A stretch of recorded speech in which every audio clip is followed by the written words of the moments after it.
Welcome to the Learning Pines YouTube. We hope this video helps. In this video, I will explain how to make tacos like Mexican restaurants. To achieve that authentic taste, it all begins with selecting the freshest ingredients. Think about choosing between soft corn or flour tortillas. Corn is often the traditional choice.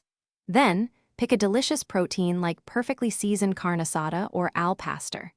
Don't forget those essential fresh toppings such as finely chopped cilantro, diced white onions, and a squeeze of fresh lime juice.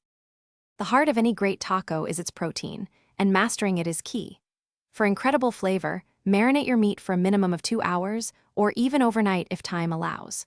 Cook it slowly until it's wonderfully tender and has a slight caramelization on the edges. Once cooked, shred or finely chop the meat into small, bite-sized pieces. Remember to season generously with traditional spices like cumin, chili powder, and a touch of Mexican oregano. Next up, let's talk about the foundation, the tortilla, and those crucial toppings. Warm your corn or flour tortillas on a hot comal or skillet for about 30 seconds per side until they are soft and pliable. This makes them much easier to fold. Prepare a fresh salsa, perhaps a zesty salsa verde or a rich, smoky salsa roja. Don't forget to finely dice white onions and chop fresh cilantro. These are non-negotiable for authentic flavor. You can also add crumbled cottage cheese or thinly sliced radishes. Finally, it's time to assemble your masterpiece and enjoy.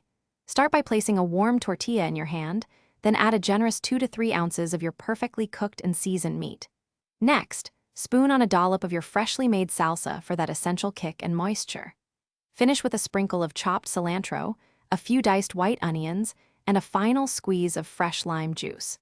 Serve these delicious tacos immediately to savor their incredible flavors and textures. Thanks for watching. Consider subscribing if we helped you.